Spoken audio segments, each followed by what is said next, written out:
The flames were already climbing toward the wooden stakes when the Apache warrior stepped into the circle. 3 women bound with rope, faces streaked with tears and smoke, watched their death approach while the frontier settlement cheered. Fear had made these people cruel. Accusations of witchcraft had turned neighbors into executioners. The warrior's voice cut through the mob, shouting like a blade through cloth. "Stop!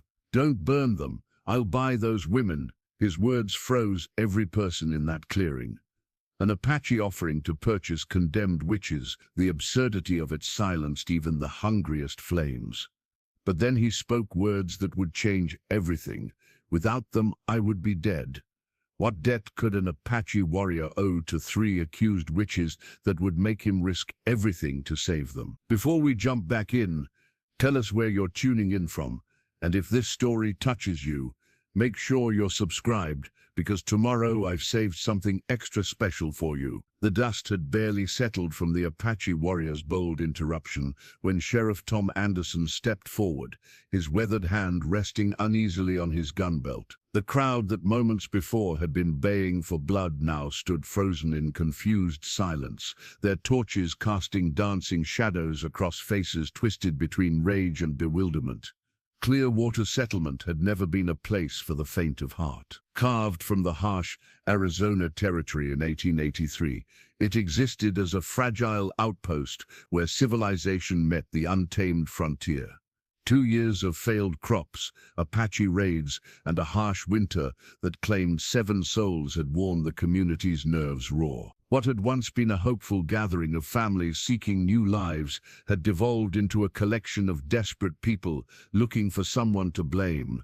The accusation document that started this nightmare lay crumpled in Preacher Ezekiel Thorne's trembling fist. Written in his own careful script, it detailed the supposed evidence against Sarah Mitchell, Mary Anderson, and Rebecca Hart, 3 women who had served this community faithfully since its founding. The paper bore the signatures of 12 frightened settlers, each name representing another neighbor who had chosen fear over reason. Sarah Mitchell, 42 years old with graying hair pulled back in a severe bun, had been the settlement's unofficial healer. Her small cabin on the outskirts of town contained shelves lined with carefully labeled jars of herbs and remedies. She had delivered babies, set broken bones, and sat through countless nights nursing the sick back to health. But when children began falling ill with a mysterious fever 3 weeks ago, her knowledge of native plants suddenly became suspicious. Why did she venture so far from town to gather herbs? How did she know which roots would bring down a fever? The questions that once showed respect for her skills now carried undertones of dark suspicion. Mary Anderson, the sheriff's own sister, had arrived in Clearwater 5 years ago under circumstances that remained deliberately vague. At 38, she possessed a gentle manner and skilled hands that had eased the passage of difficult birth. More than half the children in the settlement owed their lives to her careful attention during labor and delivery. Yet her willingness to help anyone, regardless of their race or standing in the community, had always made some settlers uncomfortable. When someone whispered that they'd seen her tending to wounded Apache scouts last winter, the seed of suspicion found fertile ground in frightened minds. Rebecca Hart, youngest of the 3 at 29, had established the settlement's first school in her own small house. She taught reading, writing, and arithmetic to children whose parents had never learned such skills themselves. Her education, unusual for a frontier woman, came from back east, where she'd trained as a teacher before heading west for reasons she kept private. But education could be dangerous in the wrong hands. When children began asking uncomfortable questions about why Apache families lived differently, why some people owned land while others had it taken away, nervous parents wondered what kind of ideas Rebecca was putting in their children's heads. The 3 women had become friends through their shared status as unmarried professionals in a community that expected women to be wives and mothers first. They often gathered for evening conversations, sharing books Rebecca had brought from the East and discussing the medicinal properties of local plants. Their independence had always made some settlers uncomfortable, but their skills were too valuable to question openly. Until the children started dying. It began with little Emma Patterson, who developed a high fever that wouldn't break. Sarah had treated her with willow bark tea and cool compresses, and the child recovered within days. But when two more children fell ill the following week, whispers began circulating. Why were the children Sarah treated getting better, while others remained sick? What was she putting in those teas? The fevered imagination of frightened parents began to see sinister patterns where none existed. Preacher Thorne had arrived in Clearwater just 6 months ago, claiming to be called by God to minister to frontier souls. A tall, gaunt man with piercing grey eyes and a voice that could shake the rafters during Sunday services, he possessed the kind of fervent certainty that both inspired and intimidated. His sermons spoke of divine judgment, of communities that had strayed from righteous paths and brought calamity upon themselves through tolerance of sin. When the crop failures continued and more children fell ill, Thorne's message found eager listeners. Perhaps their suffering wasn't random misfortune, but divine punishment for allowing wickedness to flourish in their midst. The three unmarried women, with their strange knowledge and unconventional ways, became convenient targets for a community desperate to believe their troubles had identifiable causes and solutions. The ropes binding Sarah's wrists had cut deep during her 3 days in the makeshift jail, but the physical pain paled beside the ache in her heart as she watched neighbors who had once sought her help now call for her death. Her medicine bag, confiscated as evidence of dark practices, sat on a table before the crowd like an exhibit of evil. The worn leather pouch contained nothing more sinister than dried chamomile, willow bark, and sage, remedies that had saved dozens of lives in this very settlement. Sarah remembered the night she delivered the Williamson twins during a blizzard so fierce that no one else could reach their isolated cabin. She'd stayed 3 days, nursing both babies through their first critical hours, while their mother recovered from a difficult birth. Mrs. Williamson now stood among those demanding her execution, fear having erased all memory of gratitude. Beside Sarah, Mary fought back tears as she watched her own brother Tom struggle with his duty as sheriff. Their relationship had always been complicated. When she'd first arrived in Clearwater, Tom had welcomed her with the reservation of a man who knew his sister carried secrets. He'd never asked about the circumstances that drove her west, and she'd never volunteered the information. Their careful distance had allowed them to coexist peacefully in the small settlement, but it had never rebuilt the closeness they'd shared as children. Mary's crime, according to the accusation document, was her knowledge of birthing techniques that seemed almost supernatural. How else could she have saved both Margaret Foster and her baby when the child was born feet first during a winter storm? How had she known to turn little Timothy Carson when he presented sideways in the womb? The skills that had made her invaluable to the settlement's women now seemed like evidence of otherworldly knowledge. She closed her eyes and remembered the gratitude in countless mothers' faces as she placed healthy babies in their arms, the gentle words of comfort she'd offered during difficult labors, the nights she'd sat vigil beside sickbeds, monitoring fevers and adjusting treatments. All of it forgotten now, swept away by fear and superstition. Rebecca stood with her chin raised, despite her terror, her schoolteachers bearing intact even facing death. At 29, she had sacrificed the comfortable life her education might have provided back east to bring learning to frontier children. Her small library of books, now considered suspicious evidence, had opened worlds of knowledge to young minds hungry for education. The irony wasn't lost on her that the same parents who had praised her for teaching their children to read and write now accused her of filling young minds with dangerous ideas. When 8-year-old Samuel Martin had asked why Apache children weren't allowed in the school, Rebecca had explained that all children deserved education regardless of their background. That conversation, reported by a concerned parent, had become twisted into evidence that she was corrupting young minds with sympathy for their enemies. Rebecca thought of the letters she'd written to encourage her former students back east, telling them about the courage and resilience of frontier children, She described how quickly they learned, how eagerly they absorbed new ideas. Now that eagerness was being used against her, portrayed as unnatural influence over innocent minds, the three women had found comfort in each other's friendship during their imprisonment. Their shared status as educated, independent women had always set them apart in a community where such things were viewed with suspicion. They'd spent many evenings together, sharing books and discussing ideas that most settlers would have found threatening. Sarah's knowledge of medicinal plants, combined with Rebecca's formal education and Mary's practical skills, had created a formidable partnership in serving their community's needs. But independence was a luxury the frontier couldn't afford, especially for women. The settlement needed wives who would support their husbands' decisions, mothers who would raise children to accept established order, daughters who would ask no uncomfortable questions about the world beyond their small corner of Arizona territory. The three friends had represented something different, the possibility that women might chart their own courses, make their own decisions, pursue knowledge for its own sake. As the crowd pressed closer and Preacher Thorne raised his voice to denounce them as servants of darkness, Sarah clutched the memory of her calling to heal.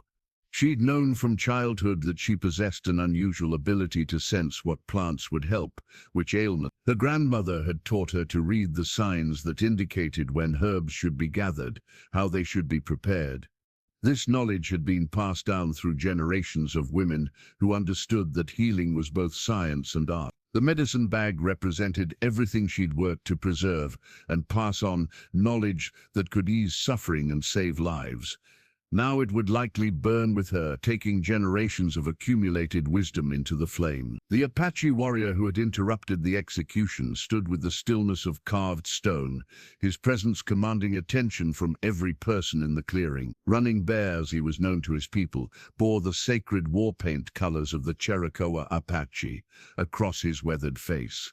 Red ochre for courage, white clay for spiritual protection, and black charcoal for the warrior's path. These markings identified him not just as a fighter, but as a man who had earned respect through countless acts of bravery and wisdom.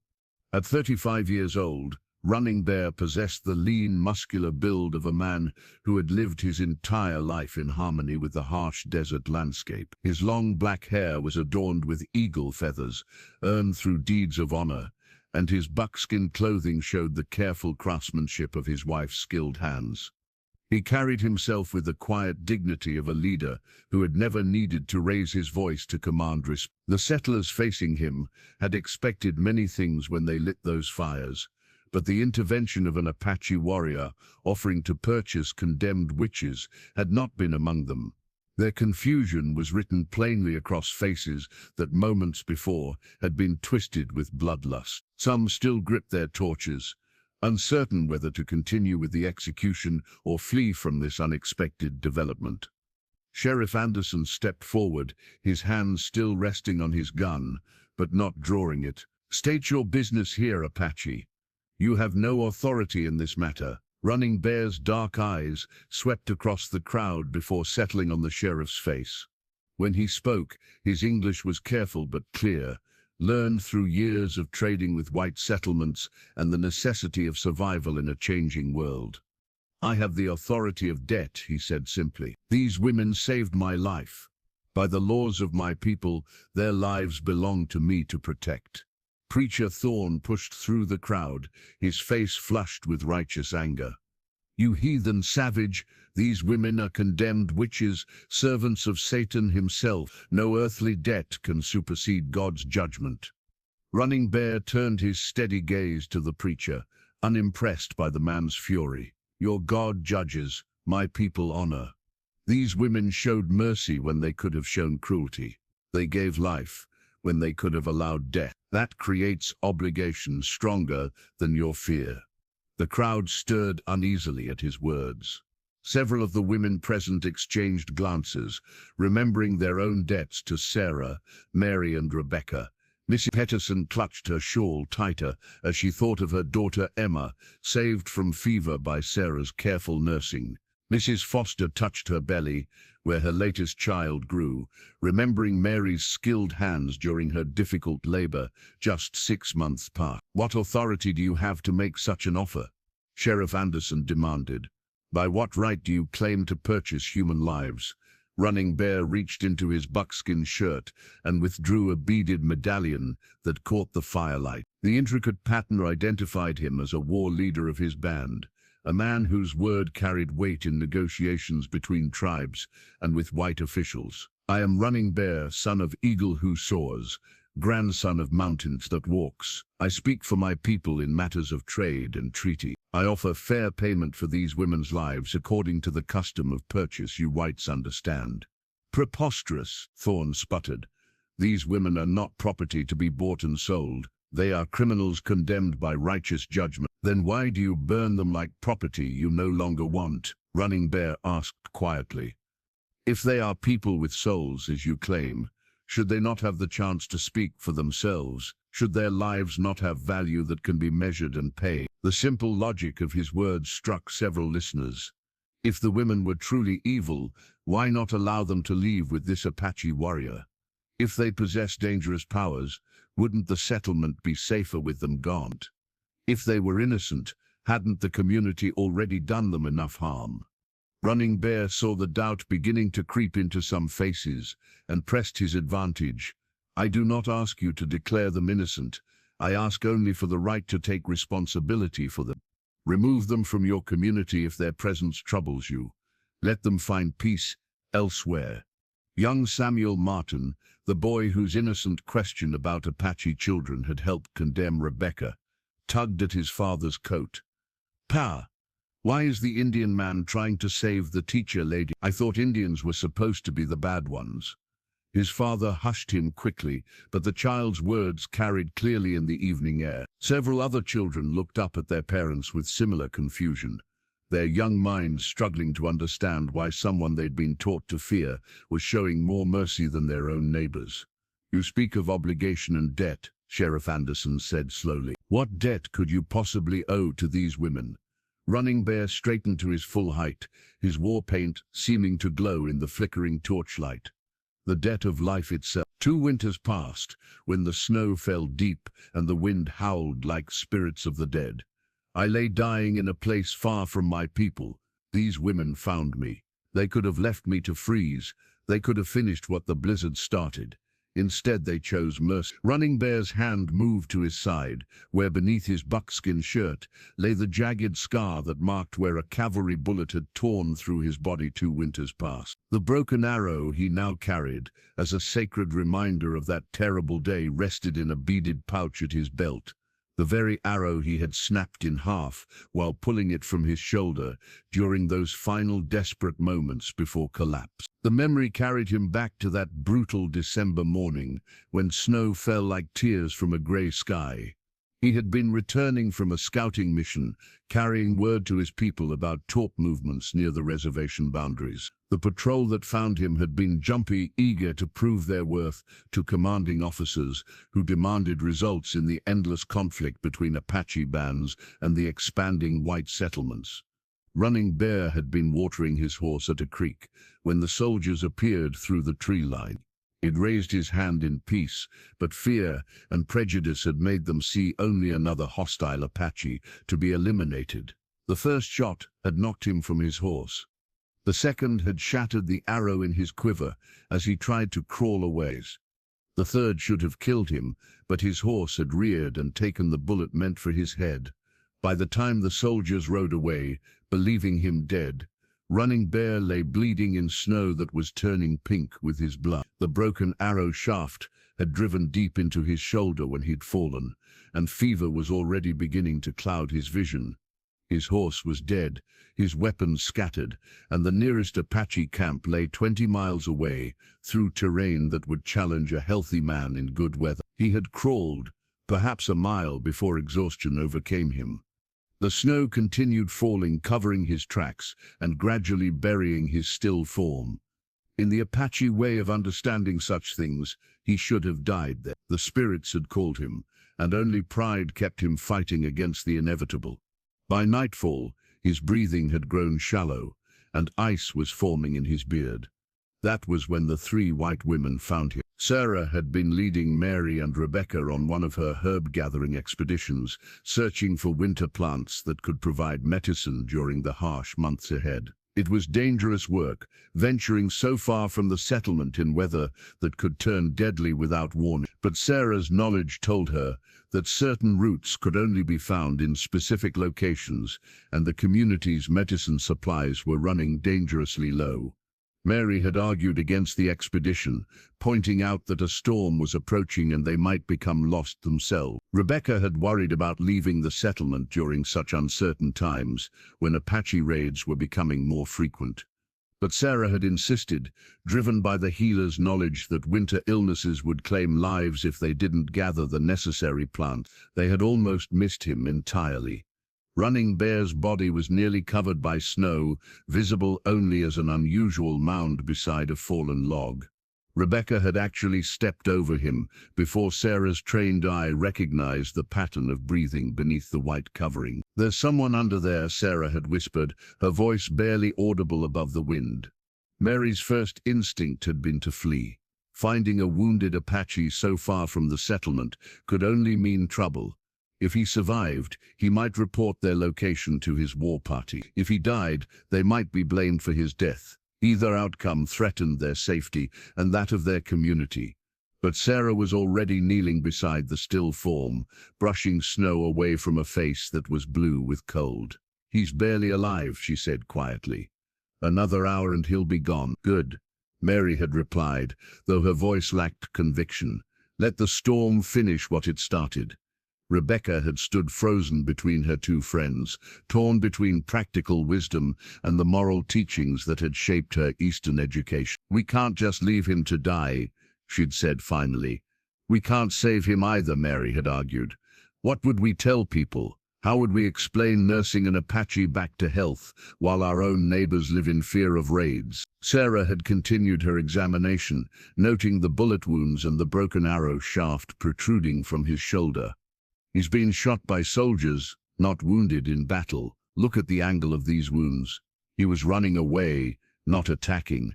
The evidence had been clear enough. This was not a warrior caught in the act of raiding settlements. This was a man who had been hunted down and left for dead, probably for no greater crime than being Apache in the wrong place at the wrong time. "If we help him, we have to keep it secret," Sarah had said finally. "No one can know." The decision that followed had changed all their lives forever. The abandoned line shack, where the three women carried Running Bear's unconscious form, had once sheltered cowboys during cattle drives, but it had been empty for 2 years since the last ranch operation moved deeper into safe territory. Hidden in a grove of cottonwoods 3 miles from Clearwater, it provided the perfect sanctuary for their desperate act of mercy.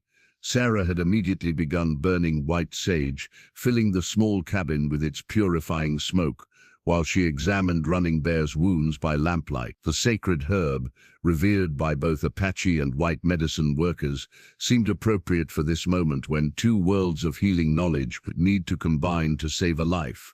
"Help me get his shirt off," Sarah commanded, her healer's instincts overriding any concerns about propriety. The buckskin was frozen to his skin in places where blood had crystallized, and removing it required careful work with warmed water and infinite patience. Mary found herself reluctantly admiring the unconscious man's stoic endurance. Even unconscious, he bore his suffering with a dignity that spoke to something deep in his character. She had seen many men reduced to whimpering children by far lesser injuries, yet this Apache warrior's face remained composed even in the depths of pain. Rebecca maintained the fire and prepared supplies while Sarah worked to extract the broken arrow shaft from Running Bear's shoulder. The arrowhead had been driven deep by his fall, and removing it without causing further damage required surgical precision that would have challenged a trained doctor. "I need you both to hold him steady," Sarah instructed.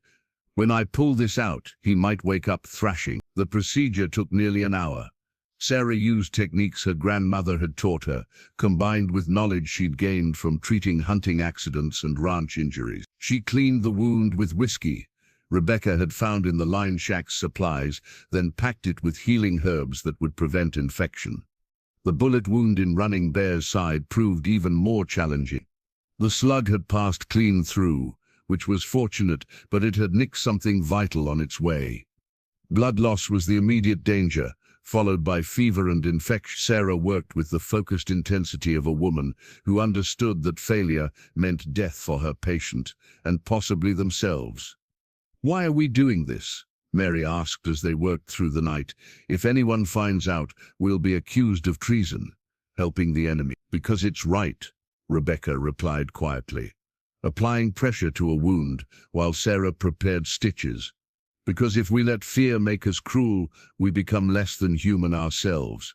Sarah paused in her work to meet both women's eyes. "Because healing doesn't recognize the boundaries that politicians and soldiers draw on maps. Pain is pain, regardless of who suffers it." For 3 weeks, they took turns caring for their secret patient. Each woman had to maintain her normal activities in clear water while finding excuses to ride out to the line shack with food, medicine, and fresh bandages. The deception required careful coordination and constant vigilance. Sarah told people she was gathering winter herbs and checking her far-flung caches of medicinal supplies. Mary claimed to be visiting a difficult expectant mother who lived in an isolated cabin. Rebecca said she was cataloging potential school sites for the spring expansion that never came to pass. Running Bear drifted in and out of consciousness for the first week, sometimes burning with fever, sometimes shaking with chills that no amount of blankets could warm. During his lucid moments, he watched his unlikely caregivers with eyes that held no hostility, only growing wonder at their dedication to preserving his life.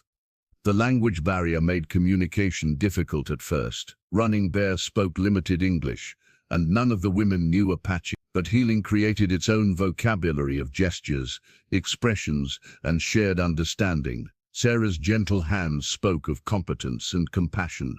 Mary's careful attention to his comfort communicated genuine concern. Rebecca's willingness to read to him from her few books showed respect for his intelligence and humanity.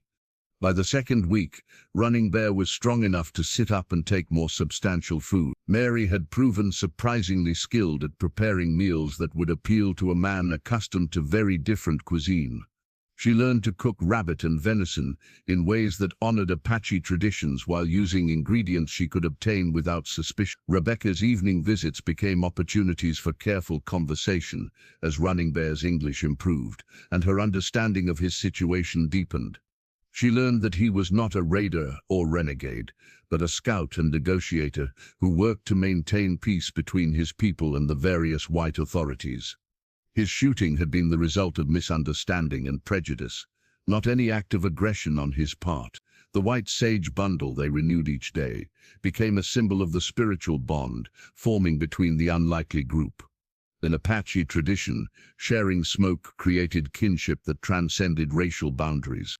The 3 women, without fully understanding the significance, had participated in a ceremony that made them family in ways deeper than blood. The settlement bell's iron voice cut through the evening air as Running Bear finished his account of the 3 women's mercy, its urgent clanging summoning every resident to witness this unprecedented confrontation. The same bell that had called them to Sunday services and warned of Apache raids now tolled for a moment that would define their community's character forever. Sheriff Anderson felt the weight of every eye in the crowd as murmurs rippled through the assembled settlers. Running Bear's story had planted seeds of doubt in minds that moments before had been certain of the women's guilt. Mrs. Patterson stepped closer to the front, her weathered face creased with confusion as she studied the 3 bound figures with new eyes. "That's impossible," Preacher Thorne declared, though his voice carried less conviction than before. "These women were here in Clearwater 2 winters ago. They couldn't have been miles away nursing some Apache back to health." "Ask them," Running Bear replied simply, gesturing toward the condemned women. "Ask them about the line shack by Willow Creek. Ask them about the man who nearly died from soldiers' bullets." Sarah raised her head, meeting the Apache warrior's gaze, with tears streaming down her soot-stained cheeks. "We made a promise to keep it secret," she said, her voice barely audible above the crowd stirring. "We knew what would happen if anyone found out." "Lie," Thorne shouted, But his protest sounded hollow, even to his own ears, desperate fabrications to save their wicked lives. Young Emma Patterson suddenly broke free from her mother's grasp and ran toward the stakes, where the three women stood bound. Miss Sarah, is it true? Did you really save an Indian man like he saved me from the fever?"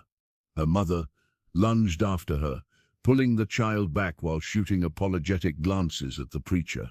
But Emma's innocent words had struck like lightning, illuminating connections that fear had obscured. If Sarah had risked everything to save an Apache warrior's life, how could the same hands that showed such mercy be instruments of evil?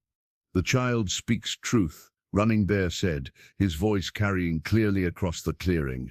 "These women possess medicine knowledge that heals, not harms. They saved my life when they could have let me die.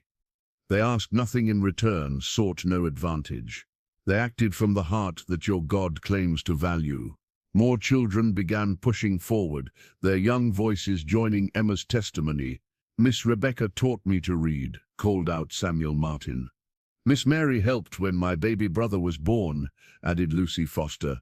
The innocent voices created a chorus of gratitude that countered the adults' fear-driven accusations. Rebecca looked at her former students with a mixture of love and heartbreak. "I never wanted to put any of you in danger," she said. "We only wanted to help." Sheriff Anderson removed his hat and ran fingers through his graying hair, the weight of decision pressing down on his shoulders like a physical burden. The badge on his chest, symbol of law and order, felt suddenly heavy as he contemplated the conflict between legal process and moral truth. "Even if this story is true," he said slowly, "it doesn't change the charges against these women. The children's illnesses, the crop failures, the signs and portents that led to their arrest." "What signs?" Running Bear asked. "What portents do you see that cannot be explained by drought, by harsh winters, by the natural cycles that have always governed this land?" Mitchell, the settlement's physician who had arrived just that morning from a distant ranch call, pushed through the crowd, carrying his medical bag. He had missed the original accusations and trial, but his trained eye quickly assessed the situation. "What specific evidence supports these charges?" he demanded. Preacher Thorne waved the accusation document frantically. "Unnatural healing abilities, knowledge of plants and remedies that no Christian woman should possess, suspicious behavior and secretive meetings." "You mean medical knowledge," Dr. Mitchell replied dryly. "The same knowledge I use every day to treat illness and injury." "Are you suggesting that anyone who understands medicine is practicing witchcraft?" The doctor's intervention created another crack in the mob's certainty. If Sarah's healing skills were evidence of evil, what did that say about their own physician? The logic that had seemed so clear in the heat of fear began to crumble under rational examination. "The Apache speaks truth about debt and honor," said an unexpected voice from the crowd's edge. Old Pete Hawkins, a grizzled prospector who rarely involved himself in town affairs, stepped forward with his hat in his hands. "I've seen how his people treat obligations. When they owe a debt, they pay it, no matter the cost. If he says these ladies saved his life, then that's gospel truth." The bell continued its urgent summons, drawing more settlers from distant cabins and work sites. Each new arrival required explanation of the unprecedented situation, adding their own voices to the growing debate about justice, mercy, and the true meaning of community values. Preacher Ezekiel Thorne clutched his leather-bound Bible with white knuckles, the sacred book's edges blackened from the fire he'd thrown it into during his morning rage at the Apache warriors' interference. The burned scripture now served as evidence of his righteous fury rather than divine wisdom, its scorched pages reflecting the dangerous fanaticism that had consumed his ministry. "Do not be deceived by the smooth words of this heathen," Thorne bellowed, raising the damaged Bible above his head like a weapon. "Satan himself can quote scripture when it serves his purpose. This Apache has come to claim his servants, these daughters of darkness who sold their souls for unholy power." The preacher's gaunt frame trembled with passionate intensity as he addressed the wavering crowd. 6 months of building influence in Clearwater had taught him exactly which fears to exploit, which doubts to amplify. The community's crisis of faith in their accusations only strengthened his conviction that he was fighting a spiritual battle for their very souls.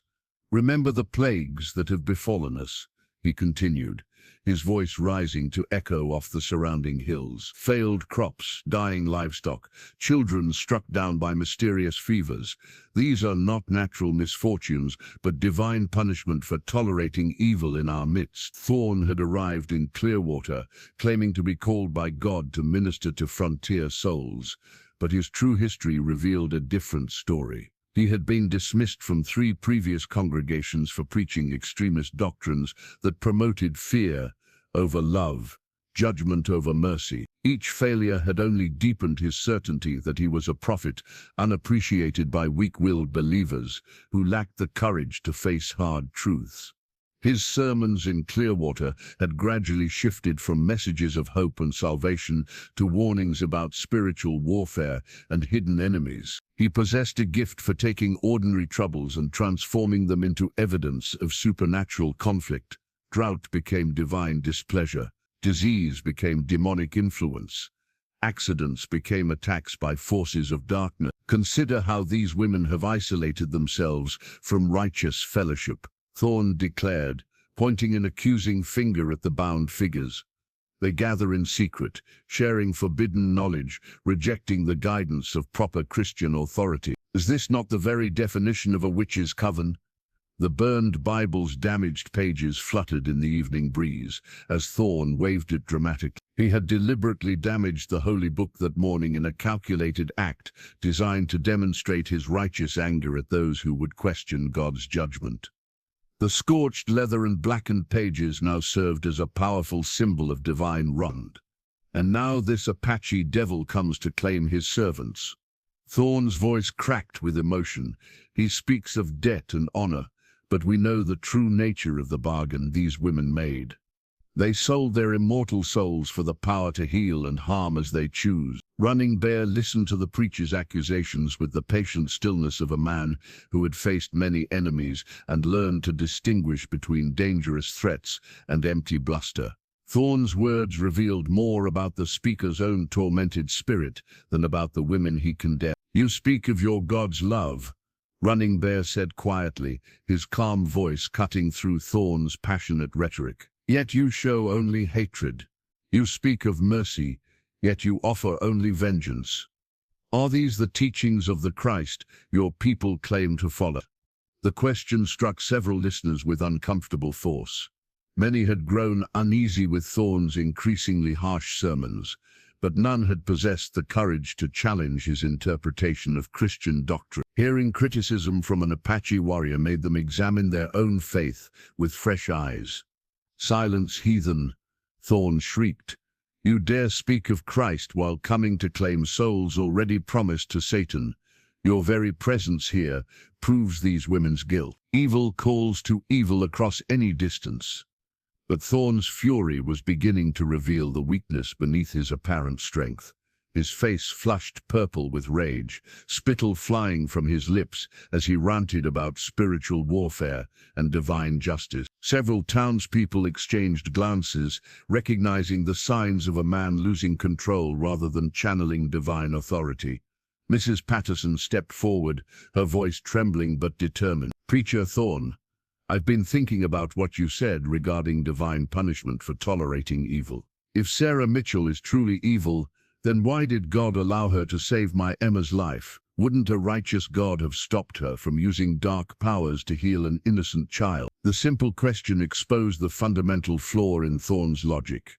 If the women possessed only evil powers, how could they have performed so many acts of genuine healing? If they served Satan, why would they risk their lives to save an Apache warrior who could give them nothing in return? "Your faith is weak," Thorne accused Mrs. Patterson. "You allow sentiment to cloud your judgment. These women's apparent good works are merely Satan's way of gaining your trust before striking the fatal blow." But his words rang hollow now, desperate explanations that required increasingly complex theological gymnastics to maintain credibility. Emma Patterson clutched her small rag doll tighter as she stepped forward again. The simple toy representing all the childhood innocence that Preacher Thorne's harsh rhetoric had threatened to destroy. The doll, sewn by her mother from scraps of calico and stuffed with prairie grass, had been Emma's constant companion during the terrible fever that nearly claimed her life 6 months earlier. "Mama, tell them," Emma said, tugging at her mother's skirt with her free hand. "Tell them how Miss Sarah sat with me all night when I was burning up.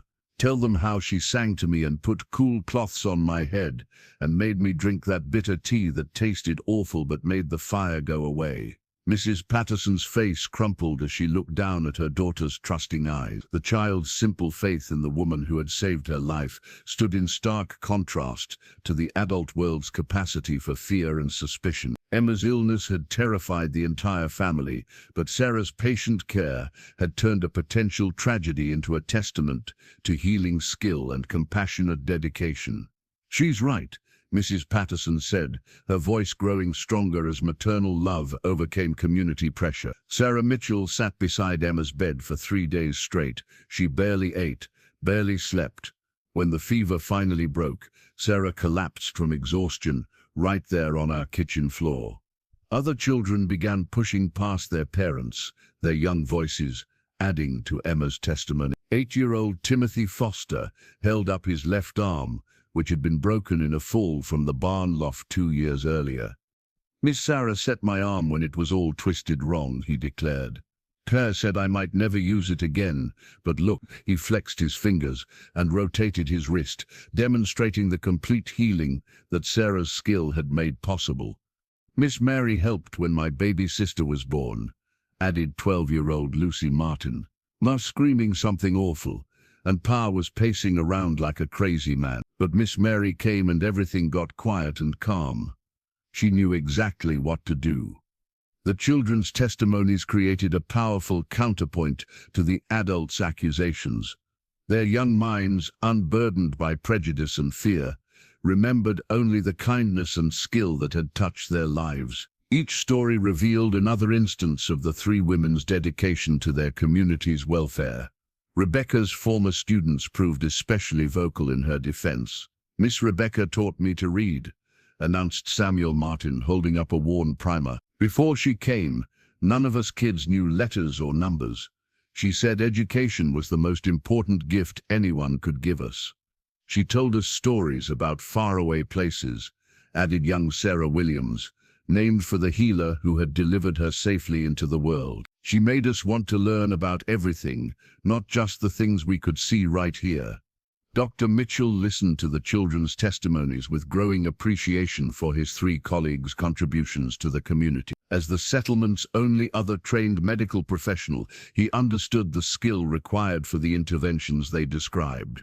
Setting bones, delivering difficult births, treating fevers, these were not the work of evil spirits but of dedicated healers. "These children speak the truth," Mitchell announced, his medical authority lending weight to his words. "I've reviewed Sarah Mitchell's work, and her success rate in treating illness and injury exceeds that of many trained physicians I've known. Her knowledge of medicinal plants rivals anything taught in Eastern medical schools." Old Pete Hawkins nodded vigorously from his position at the crowd's edge. "That there Apache is right about debt and honor," he declared. "I seen it myself when I was prospecting up in Colorado. Found myself caught in an avalanche, half dead and buried in snow. Apache hunting party dug me out, shared their fire and food, got me back to civilization, didn't ask for nothing in return, just did what was right." The prospector's testimony about Apache honor codes resonated with several listeners who had their own experiences with native peoples that contradicted the common stereotypes. Not every encounter between white settlers and Apache had ended in violence. Many had involved trade, assistance during emergencies, or simple human recognition across cultural boundaries. Mrs. Foster stepped forward, her hand resting protectively on her swollen belly where her 4th child grew. "Mary Anderson delivered my last baby when the cord was wrapped around his neck," she said quietly. "Dr. Mitchell was away attending to the Henderson family, and we couldn't wait. Mary saved both our lives that night. The women's testimonies began creating a cascade of grateful memories. Miss Thompson remembered Sarah's treatment for her husband's infected wound. Mrs. Davis recalled Rebecca's patient tutoring of her slow-learning son. Mrs. Henderson spoke of Mary's gentle care during her difficult miscarriage. Each story revealed the deep threads of connection between the accused women and the community that now threatened to destroy them. The children's simple faith in their teachers and healers began to shame adults who had allowed fear to override gratitude and common sense. Running Bear reached into his beaded medicine pouch and withdrew a small leather bag that clinked softly with the sound of silver coins. Payment he had brought specifically for this moment. Understanding that white society measured value in currency rather than honor. The Apache had learned through years of trading that settlers respected transactions they could understand, and he had prepared accordingly. "I offer fair payment according to your customs," Running Bear announced, holding the silver where the firelight could catch its gleam. $20 silver for each woman's life, paid in honest coin, earned through trade and honest work. The amount represented a substantial sum for frontier people, more than most families saw in cash during an entire year. Running Bear had accumulated the silver through patient trading of Apache crafts, guide services for travelers, and his work as an interpreter for government officials seeking to maintain peace with various tribal bands. Sheriff Anderson stared at the offered payment with confusion that bordered on bewilderment. In all his years of law enforcement, he had never encountered a situation where someone attempted to purchase condemned criminals, especially not with such straightforward honesty. The legal precedents for such a transaction simply didn't exist. "This is preposterous," Preacher Thorne sputtered, his face flushing deeper red at this latest challenge to his authority. "Human souls cannot be bought and sold like cattle. These women belong to God's judgment, not to Apache gold. Then why do you burn them like unwanted property?" Running Bear replied calmly, echoing his earlier question. "If they possess souls worthy of salvation, should they not have the opportunity to seek redemption through service, rather than death? My people believe that life always holds possibility for change, for growth, for learning wisdom." Dr. Mitchell stepped closer to examine the silver coins, his medical training making him naturally curious about evidence and proof. The currency appeared genuine, minted from precious metal rather than debased alloys, sometimes used to cheat naive traders. "Where did you acquire this silver?" he asked, not accusingly but with the practical interest of a man who understood the value of honest currency. "Through trade with many settlements," Running Bear replied. "Apache work brings good prices when buyers judge the craft rather than the maker's race. My wife creates beadwork that white women prize. I guide hunting parties and translate for government men who need honest words between peoples." The Apache warriors' economic independence surprised many listeners who had assumed that all natives lived through raiding and government handouts. Running Bear's description of legitimate business dealings challenged their stereotypes about Apache capabilities and character. Miss Patterson found herself calculating the offered sum in practical terms. $60 silver would represent more wealth than her family had ever possessed at one time. The amount could purchase livestock, farming equipment or supplies that would transform their struggling homestead into a truly productive operation. "Even if we accepted such payment," Sheriff Anderson said slowly, "what guarantee would we have that these women wouldn't return to cause more trouble? What assurance could you provide that they wouldn't continue their alleged practices elsewhere?" Running Bear's dark eyes met the sheriff's gaze with unwavering directness. "You have my word as a war leader of my people. These women would live under Apache protection, bound by our laws of hospitality and honor. They would be as safe from accusation as my own family member." The concept of Apache protection carried weight that surprised even Running Bear's supporters. Many settlers had heard stories of the fierce loyalty that tribal members showed toward those accepted into their kinship circle. To be protected by Apache law meant being defended with the same intensity that warriors showed in protecting their own children.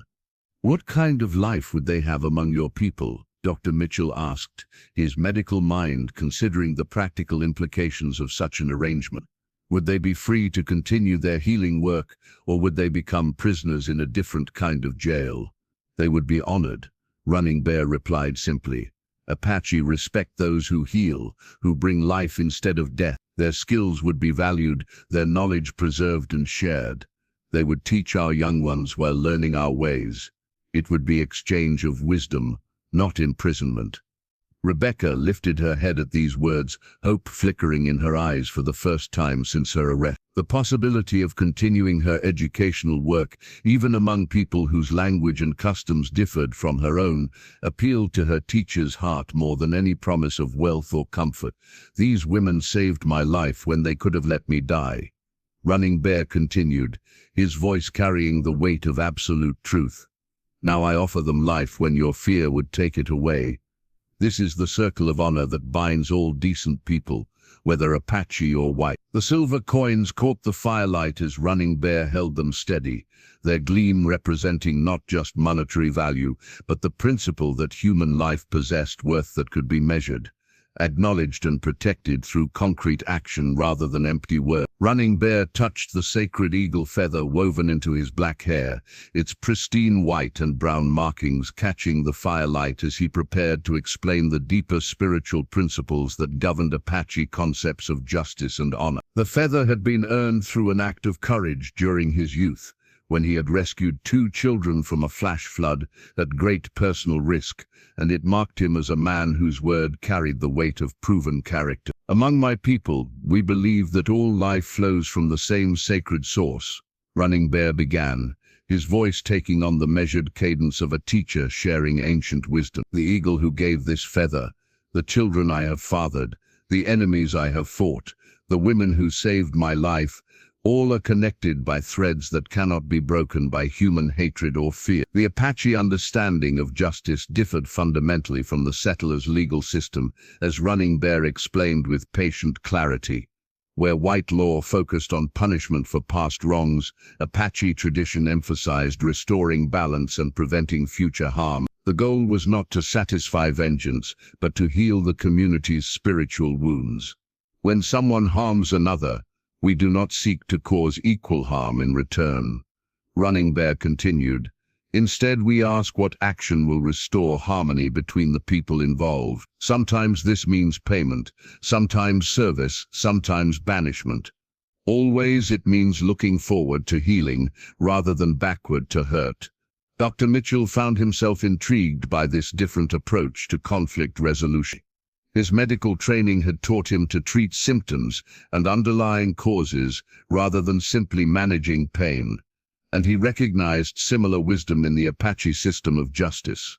What you describe sounds more merciful than our own legal practices, the doctor observed. How do you ensure that wrongdoers face appropriate consequences for their actions? Running Bear smiled slightly, the expression transforming his stern features into something almost gentle. We ensure that consequences teach wisdom rather than breed more anger. A man who steals must work to repay double what he took, but he also must serve the community until he understands why theft harms everyone. A woman who spreads lies must speak only truth for a full season while learning the value of honest word. The eagle feather caught a sudden gust of wind, its movement drawing attention to the sacred symbol of Running Bear's authority to speak on matters of justice and honor. Among the Apache, such feathers were not worn lightly or for decoration. They represented earned respect and the responsibility to guide others toward right action. In this case, Running Bear continued, these 3 women committed no crime against my people or yours. Their only wrong was showing mercy to an enemy, if enemy it truly was. By your law, this might be treason. By Apache law, this is the highest virtue, choosing life over death, healing over harm, courage over safety. Sheriff Anderson struggled to reconcile these competing concepts of justice with his own understanding of legal responsibility. The law he had sworn to uphold demanded punishment for witchcraft, yet the evidence supporting such charges seemed increasingly weak. Running Bear's alternative offered a path that preserved life while satisfying the community's need for resolution. Your Apache justice sounds noble in theory. Preacher Thorne interjected, his voice dripping with skepticism.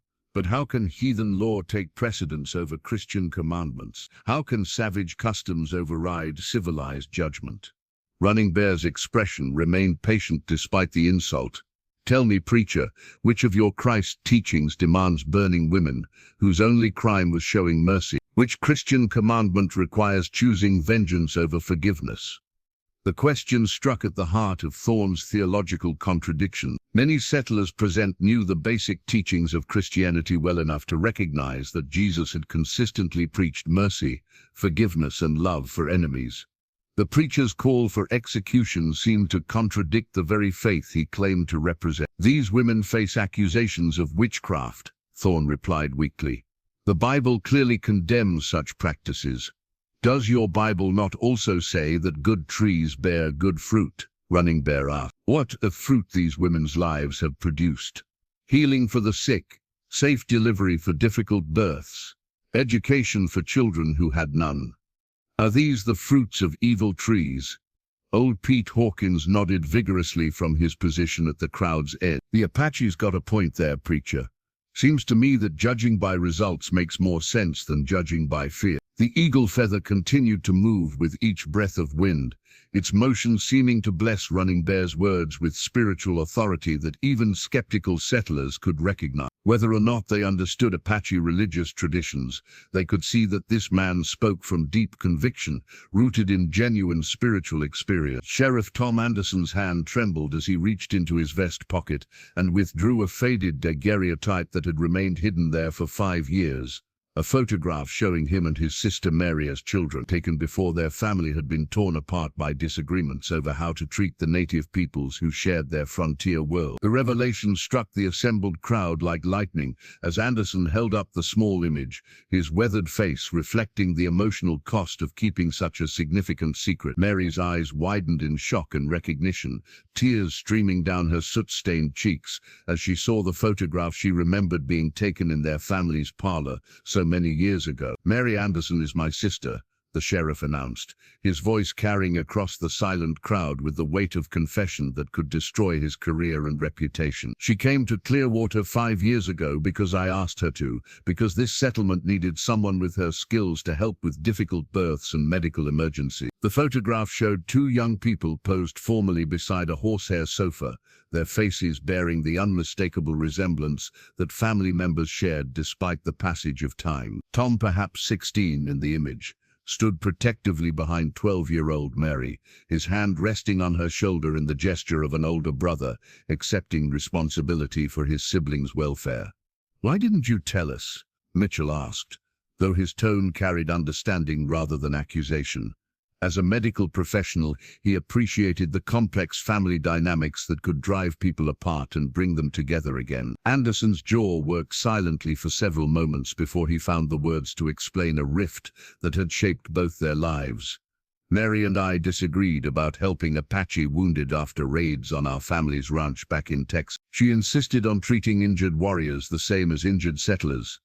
I believe that helping our enemies made us traitors to our own people. The family split had occurred during a particularly violent period of Apache settler conflict, when emotions ran high and moderate voices were often drowned out by calls for vengeance. Mary's medical training and humanitarian instincts had put her at odds with community sentiment that demanded harsh treatment of all Apache regardless of circumstance. She was right, and I was wrong, Anderson continued, his voice growing stronger as he accepted the full implications of his confession. I've spent 5 years watching her serve this community with skill and dedication that puts my own service to shame. She's saved more lives in Clearwater than I ever have. Mary looked at her brother with a mixture of forgiveness and lingering hurt that spoke to the complexity of family relationships. Their estrangement had cost them both dearly, him the companionship of his Huni sibling, her the support of the brother who had once been her closest friend. Tom, you don't have to do this, Mary said quietly. Admitting our relationship won't change what these people believe about witchcraft and evil influences. Maybe not, Anderson replied, but it will force them to acknowledge that I've been watching you closely for 5 years, and I've never seen anything that suggests you're anything other than a skilled healer with a generous heart. The sheriff's testimony carried particular weight because of his position and his reputation for honesty and law enforcement. If Tom Anderson vouched for his sister's character after years of close observation, it became much harder to maintain accusations based on fear and speculation. Preacher Thorne sensed the ground shifting beneath his campaign against the three women. Family loyalty explains nothing, he protested.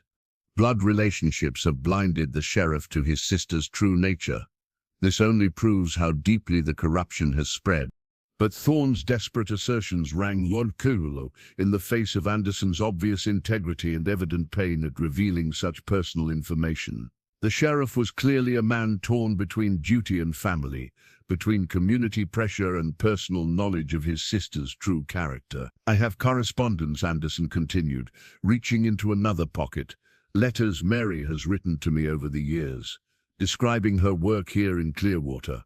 I kept them all, including her accounts of treating Apache wounded during raids. She never hid her actions from me, never pretended to be anything other than a healer who helped anyone in need." The existence of written records that documented Mary's activities for years provided concrete evidence that countered the sudden accusations of witchcraft. If she had truly been practicing dark arts, surely some evidence would have appeared in 5 years of regular communication with her law enforcement brother. Dr. Mitchell stepped forward to examine the photograph and letters. "Sheriff Anderson, would you be willing to let me review this correspondence? As a medical professional, I might be able to verify the treatments your sister describes." Anderson nodded without hesitation. "Everything is available for examination. I want the truth to be known, whatever the cost to my position or reputation." The distinctive sound of metal striking wood echoed across the clearing as men on both sides of the growing conflict checked their weapons, the sharp click of rifle hammers being pulled back, the softer whisper of tomahawks being loosened in their sheath. The settlement had divided into 2 armed camps, with Preacher Thorne's supporters gathering near the church, while those questioning the accusations clustered around Sheriff Anderson and Dr. Mitchell. Running Bear remained motionless in the center of the clearing, though his trained warrior's eye had noted the positions of every armed man present. His own weapons, a steel tomahawk and a cavalry rifle taken from fallen soldiers, remained untouched at his belt and across his back, but their presence served as a quiet reminder that he was prepared for any outcome this confrontation might bring. "This Apache contamination has spread farther than we imagined," Preacher Thorne declared, rallying his followers with increasingly desperate rhetoric. "The sheriff himself admits to harboring a witch. Dr. Mitchell defends those who consort with demons. How many others have been corrupted by these servants of darkness?" Thorne's remaining supporters, perhaps 15 men armed with an assortment of rifles, shotguns and pistols, positioned themselves in a rough semicircle near the church building. Their faces showed the hard determination of men who believed they were fighting for their community's spiritual survival, but also the nervous tension of settlers who had never faced armed conflict against trained warriors. "I call upon all righteous men to stand with me," Thorne continued. "We will cleanse this evil from our midst, even if it means purging those who have been deceived by Satan's servants." Sheriff Anderson drew his service revolver, deliberately, the metallic sound cutting through Thorne's speech like a blade through cloth. "Any man who threatens the safety of women under my protection will answer to the law," he announced, his voice carrying the authority of years in law enforcement. "I won't allow mob violence in this settlement." Mitchell, though not a fighting man by nature, stood beside the sheriff with his own pistol drawn. "As a physician, I've sworn an oath to preserve life," he declared. "I won't stand by while innocent women are murdered based on superstition and fear." The tension ratcheted higher as more men made their choices visible through their actions. Old Pete Hawkins produced a well-maintained Spencer rifle and took position near Running Bear, his grizzled face showing grim determination. Several fathers whose children had been helped by the 3 women moved to support the sheriff, while others retreated toward their families, unwilling to take sides in what increasingly looked like impending violence. Running Bear finally moved, raising one hand in a gesture that commanded attention from both camps. "Before blood is spilled, know that I do not stand alone," he said quietly. My war party waits in the hill. If I fall here, 20 Apache warriors will come to avenge my death and recover the women I claim under tribal protection." The revelation sent a chill through both groups. Apache war parties were legendary for their tactical skill and ruthless efficiency in combat. The prospect of facing trained warriors on their home terrain sobered even Thorne's most fervent supporters, who suddenly realized they might be starting a conflict that could consume the entire settlement. "You're bluffing," Thorne snarled, though uncertainty had crept into his voice. No Apache would risk war over 3 white witches. Running Bear's expression remained impassive. "Test that belief if you choose, preacher. My people take obligations seriously, as I have explained. The women's safety is now a matter of Apache honor as well as Christian mercy." Miss Patterson stepped between the 2 armed groups, her courage fueled by maternal determination to protect her daughter from the violence that threatened to erupt around them. "Stop this madness," she cried. "Look what we've become. Neighbors pointing guns at neighbors over women who've done nothing but help our families." Her intervention reminded everyone present that children were watching this confrontation unfold. Young faces peered out from behind buildings and around their parents' legs, witnessing adults prepare for violence over issues they didn't understand. The innocence in those young eyes served as a stark contrast to the hatred and fear that had driven the community to this dangerous precipice. "Ma'am, take the children inside," Sheriff Anderson said gently but firmly. "This isn't something they should see." But Emma Patterson broke free from her mother's grasp, once again, running toward the bound women despite the weapons trained in their direction. "Don't hurt Miss Sarah," she cried. "She's good. She helped me when I was sick." The child's fearless defense of her teacher struck both sides with the moral clarity that only innocence could provide.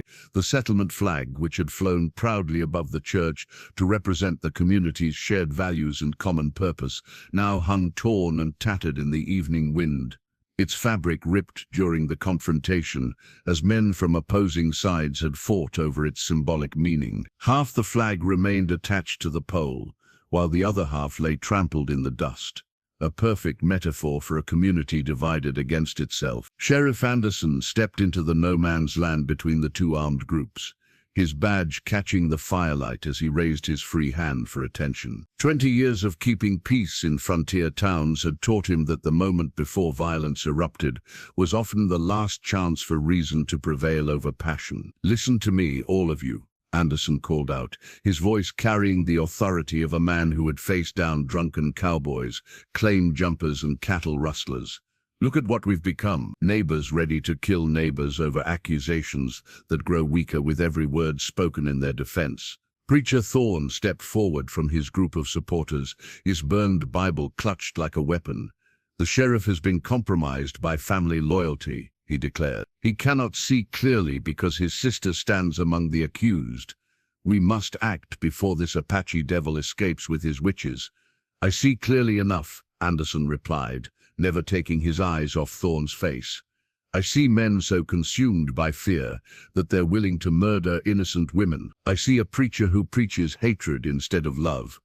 I see a community that's forgotten everything decent about itself." Running Bear remained perfectly still in the center of the clearing, though every muscle in his body was coiled for action. His warrior training had taught him to recognize the precise moment when talking stopped and fighting began, and he could sense that moment approaching with deadly certainty. "Your Apache friend has 20 warriors in the hills," one of Thorne's supporters shouted. "If we don't act now, they'll slaughter us all. If you harm these women, that prophecy might come true," Running Bear said quietly.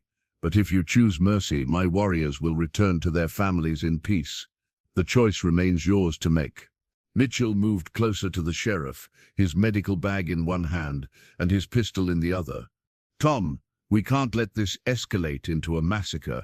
Too many innocent people will be caught in the crossfire." The doctor's words reminded everyone present that their families were watching from doorways and windows, that children were witnessing adults prepare to kill each other over principles they barely understood. The weight of that responsibility settled heavily on shoulders that had been focused only on winning the immediate conflict. Sarah Mitchell lifted her head, despite her bonds, her voice carrying clearly across the tension-filled clearing. Please, all of you, stop this madness. If my death would end this conflict and protect the people I've served, then let it happen. But don't let our community destroy itself over accusations that have no foundation in truth. Her willingness to sacrifice herself for the greater good struck several listeners with the force of revelation. Here was a woman facing death with dignity, concerned more for her neighbor's welfare than for her own survival. Such grace under pressure seemed inconsistent with the evil nature that Thorne attributed to her. Mary Anderson found her voice as well, speaking directly to her brother across the armed divide. Tom, I'm proud that you've chosen to stand for truth rather than convenience. Whatever happens tonight, know that I forgive you for the years we spent apart. The emotional reconciliation between siblings, played out before the entire community, provided a powerful counterpoint to the hatred and division that had brought them to this dangerous moment. Love and forgiveness were proving stronger than the fear and suspicion that had driven the witch hunt. Rebecca Hart, drawing on her teacher's instincts, addressed the children who were watching the confrontation with wide, frightened eyes. Children, remember this moment. She called out, remember that courage means standing up for what's right, even when it's dangerous. Remember that the adults you trust are choosing between fear and love, between hatred and mercy. Young Emma Patterson broke free from her mother's grasp once more, this time running not toward the women, but toward the center of the clearing where Running Bear stood. She took his large hand in her small one, looking up at his painted face without fear. Mr. Apache, she said, in her clear child's voice, thank you for trying to save Miss Sarah. She saved me when I was sick, and now you're trying to save her. That makes you a good person, doesn't it? The simple wisdom of childhood cut through all the complex arguments about race, religion, and justice that had brought the community to this breaking point. Emma Patterson's small hand clasped in Running Bear's weathered palm created an image that burned itself into every witness's memory, innocent trust bridging the racial and cultural divide that had seemed insurmountable just moments before. The child's fearless gesture of friendship became the catalyst that transformed a potential massacre into a moment of profound understanding. Out of the mouths of babes, Dr. Mitchell murmured, lowering his weapon as the simple truth of Emma's words penetrated the adult's complex justifications for hatred and violence. Sheriff Anderson holstered his revolver and stepped forward, placing his hand on a flat stone that had served as the settlement's informal treaty marker during previous negotiations with Apache bands. The weathered granite bore scratches and markings from various agreements over land use, water rights, and safe passage, symbols of cooperation that had been forgotten in the heat of recent conflict. I hereby declare these charges dismissed, Anderson announced, his voice carrying the authority of his office and the weight of his personal conviction. Sarah Mitchell, Mary Anderson, and Rebecca Hart are free citizens of this settlement, cleared of all accusations of witchcraft or consorting with evil spirits. Preacher Thorne's face contorted with rage as he saw his carefully constructed campaign of fear crumbling around him. You have no authority to dismiss charges brought by righteous citizens, he protested. This is divine judgment, not human law. This is my jurisdiction, Anderson replied firmly, and I'm sworn to uphold justice, not superstition. These women have been judged by their actions over years of service to this community, and those actions speak louder than any accusations born of fear. Running Bear carefully released Emma's hand and moved toward the stakes where the three women remained bound. With swift, precise cuts of his knife, he severed their ropes while the armed crowd watched in tense silence. Sarah, Mary, and Rebecca stood on unsteady legs, free for the first time in 3 days, but still wary of the community that had so recently called for their deaths. The silver I offered remains available as payment, Running Bear announced, holding up the leather pouch containing $60 in honest coin. Not as purchase price for human lives, but as contribution to this settlement's future payment for the healing knowledge these women will continue to share with all who need it. Mrs. Patterson stepped forward, her face streaming with tears of relief and shame. Sarah, Mary, Rebecca, can you ever forgive us for what we almost did? Can you forgive neighbors who forgot everything you'd done for our families? Sarah rubbed her wrists where the ropes had cut deep, but her voice held no bitterness when she replied. Fear makes people do terrible things, but it also gives them the chance to choose better. When truth finally breaks through, we forgive because healing cannot happen without forgiveness. The treaty stone seemed to pulse with symbolic power as more community members approached to add their voices to Mrs. Patterson's plea for forgiveness. Mr. Foster, whose wife Mary had helped through difficult childbirth, offered his hand in reconciliation. Miss Thompson, whose husband Sarah had treated for infected wounds, embraced her former healer with grateful tears. One by one, Preacher Thorne's supporters began crossing the invisible line that had divided the community. The reality of what they had almost done, murdering women whose only crime was showing mercy to others, struck them with devastating force. Shame replaced righteous anger as they confronted the gap between their Christian beliefs and their recent actions. "This isn't over," Thorne declared, backing toward his horse with the desperate fury of a man whose authority had evaporated in a single evening. "You've chosen to harbor servants of darkness, and divine judgment will follow. Mark my words, this settlement will pay for its tolerance of evil." "Then go," Sheriff Anderson said quietly. "Take your hatred and your fear with you. This community has chosen mercy over vengeance, healing over harm. We'll face whatever judgment comes with clear consciences." Thorne mounted his horse and rode into the darkness without another word, taking with him the poisonous influence that had nearly destroyed everything the settlement had built together. His departure felt like a fever breaking, leaving the community exhausted, but finally able to breathe freely again. Running Bear approached the treaty stone and placed his silver payment carefully on its weathered surface. "This marks new beginning between Apache and settler," he said solemnly. "Not as enemies who fight, but as neighbors who understand that survival requires cooperation, not conflict." Dr. Mitchell picked up the torn settlement flag and examined its damage. "This can be mended," he announced. "Just like our community. It will take time and careful work, but it can be made whole again." The evening stars began appearing overhead as Clearwater's residents started the long process of rebuilding trust and understanding that had been shattered by fear and manipulation. 3 weeks after the night that nearly tore Clearwater apart, Sheriff Tom Anderson stood before his sister Mary in the small parlor of her cabin, holding a simple gold wedding band that had belonged to their mother. The ring represented not matrimony, but the healing of family bonds that had been severed by pride and misunderstanding years earlier.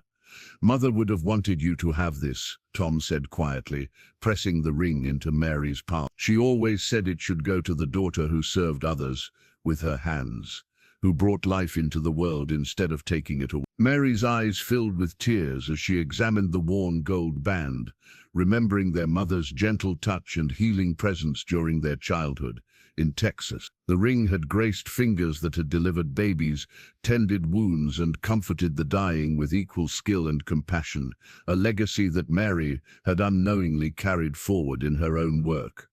"I thought I'd lost my family forever when we disagreed about helping Apache wounded," Mary admitted. "I never imagined I'd find my way back to you, especially not through circumstances like these." Tom settled into the chair across from her, his weathered face showing the relief of a man who had finally found the courage to choose family over fear. "I've spent 5 years watching you serve this community with more dedication than I've ever shown as sheriff. You've earned respect through your actions, not your badge." The siblings had been meeting every evening since the crisis ended, carefully rebuilding the relationship that had sustained them through childhood, but fractured under the pressures of frontier conflict. Their conversations revealed how much they had both changed during their separation, how their different paths had ultimately led them towards similar conclusions about justice, mercy, and the value of human life. Outside Mary's window, the sounds of normal community life had gradually returned to Clearwater. Children played in the streets without the fearful supervision that had marked the weeks leading up to the witch trial. Mivan gathered at the general store to share news and gossip without scanning faces for signs of suspicious behavior. Men worked together on community projects without questioning each other's loyalty or Christian virtue. Sarah Mitchell had resumed her healing practice with renewed purpose, though she now took greater care to explain her methods and share her knowledge with others who showed interest in learning. Several young mothers had begun accompanying her on herb-gathering expeditions, eager to understand the medicinal properties of local plants and the proper techniques for preparing natural remedies. Dr. Mitchell says Sarah's teaching has improved his own practice. Mary observed, "He's learned more about frontier medicine in 3 weeks than in years of formal training back east."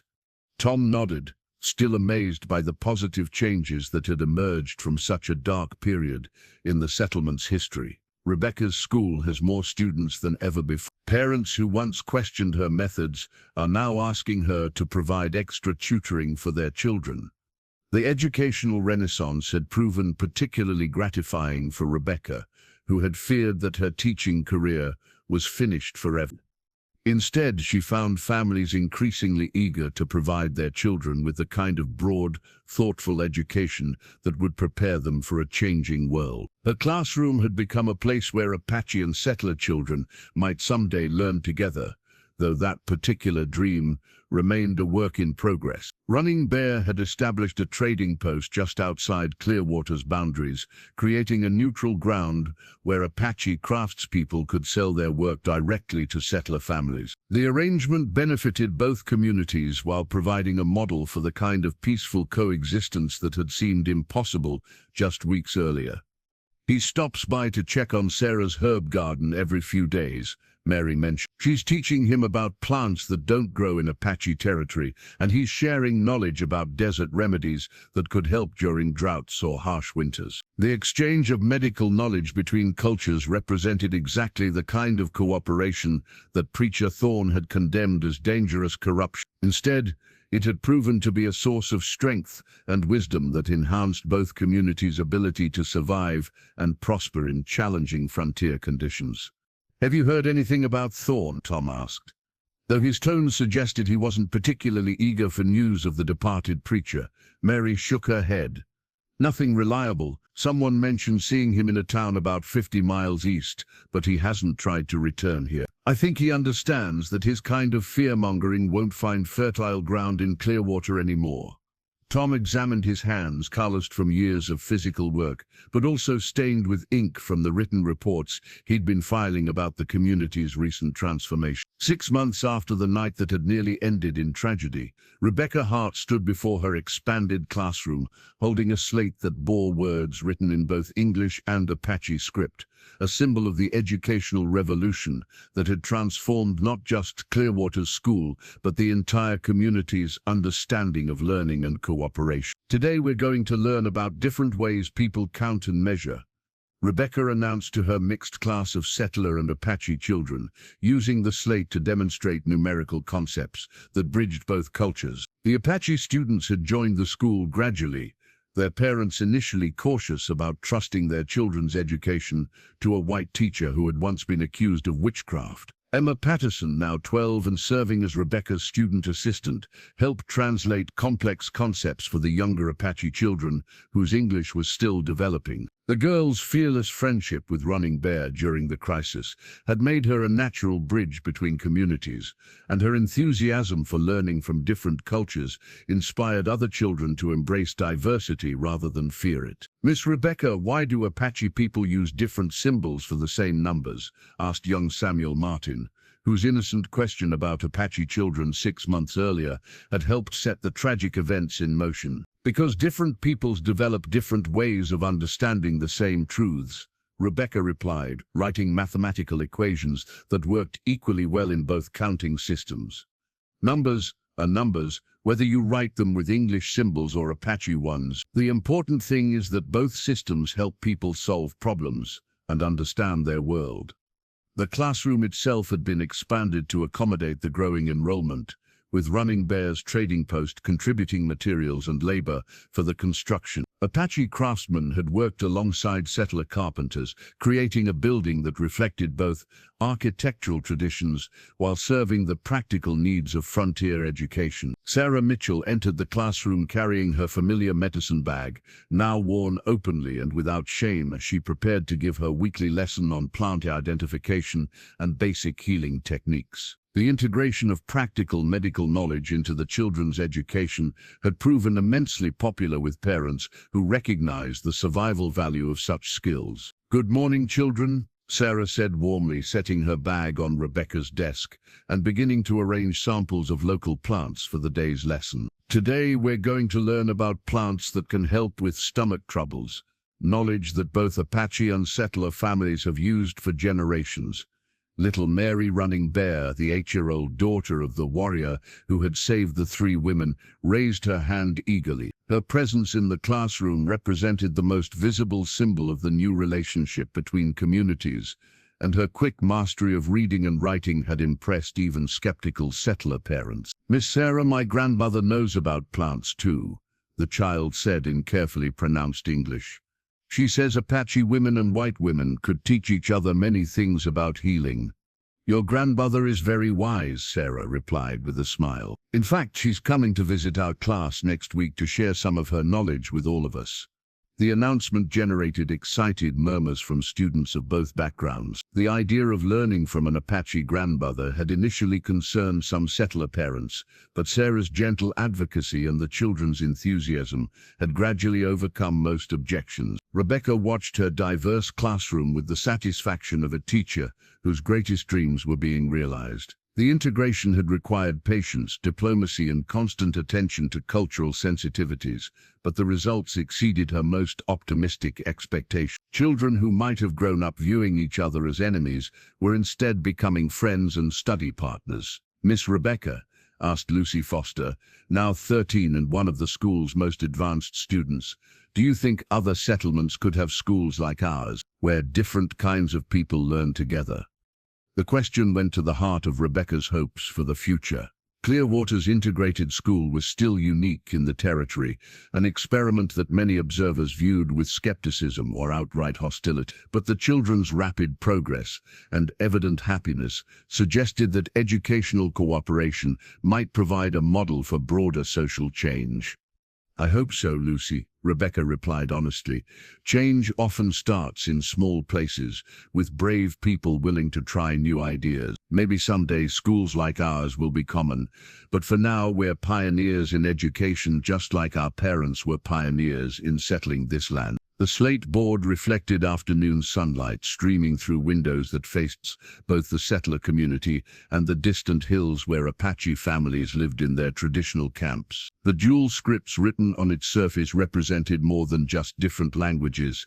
They symbolized the possibility that understanding could overcome fear, that education could build bridges across the deepest cultural divide. As the school day ended and children from both communities walked home together, chattering in mixed English and Apache about their lessons and plans for play, Rebecca felt the deep satisfaction of a teacher whose work was changing the world one young mind at a time. 5 years had passed since the night that had nearly ended in tragedy, and Running Bear stood at the edge of Clearwater's expanded cemetery, leaning on a carved walking stick that bore the symbols of both Apache and settler craftsmanship, intertwined designs that told the story of 2 cultures learning to honor each other's traditions. The stick had been a gift from the community on the anniversary of that transformative evening, carved by Apache and settler hands working together. The walking stick was more than mere support for his aging body.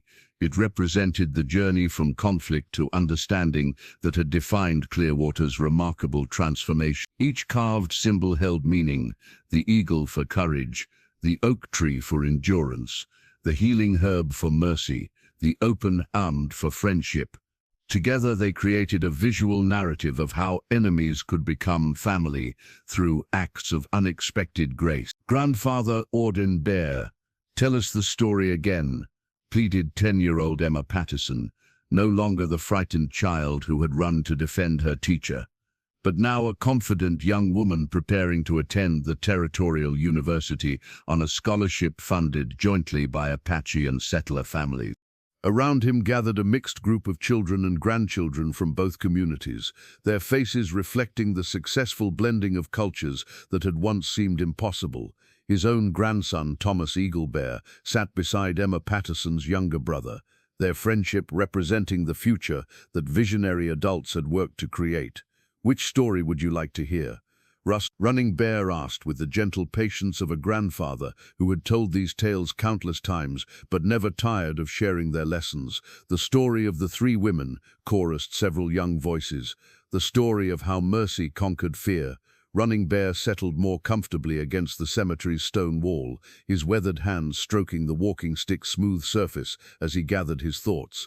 Behind him lay the graves of those who had passed during Clearwater's transformation, including Dr. Mitchell, who had died peacefully the previous winter after training 3 young people in the healing arts, one Apache, one settler, and one of mixed heritage, who embodied the community's evolving identity. "Long ago, when your grandparents were young and the world was divided by fear, 3 women risked everything to save the life of an Apache warrior they found dying in the snow." Running Bear began, his voice taking on the storyteller's cadence that had captivated audiences for years. The children leaned forward eagerly, though they knew every word of the tale. The story had become part of Clearwater's founding mythology, taught in Rebecca's integrated school, alongside lessons about reading, writing, and arithmetic. But hearing it from Running Bear himself, the warrior whose life had been saved, gave the narrative special power and authenticity. These women, Sarah the healer, Mary the midwife, Rebecca the teacher, could have left me to die. Their people and mine were enemies, helping me put their own lives in danger. But they chose mercy over safety, healing over hatred, courage over convenience. Sarah Mitchell, now 70 and still practicing medicine despite her age, approached the group with the slow but steady gait of a woman whose life had been dedicated to service. She had never married, finding fulfillment in her calling as a healer and teacher. Her medicine bag, now carried by her Apache apprentice as well as her settler students, remained a symbol of knowledge shared across cultural boundaries. "The children want to hear the story again," Running Bear explained as Sarah joined the circle. "As they should," Sarah replied, settling beside him with a grunt that acknowledged her aging joints. "Stories keep truth alive when those who lived it are gone."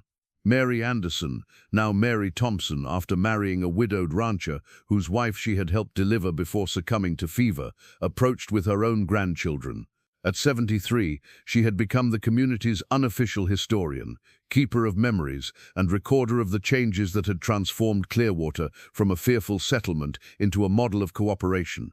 "The story teaches us that enemies are often just friends we haven't met yet," Mary added, her voice still strong despite her years. "That understanding requires courage, but the reward is worth any risk." Rebecca Hart, who had never left Clearwater, despite offers to teach in larger towns with better facilities, completed the trio of women whose near death had sparked a revolution in understanding. At 74, she remained sharp and engaged, still teaching though now assisted by former students who had returned to serve their home community.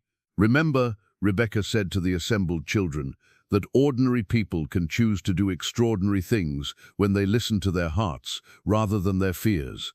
You carry the responsibility to continue building the world we started that night, a world where difference is celebrated rather than feared." The carved walking stick caught the last rays of sunset as Running Bear rose to his feet, its symbols seeming to glow with the wisdom accumulated through years of peace, built on the foundation of that single act of mercy so long ago.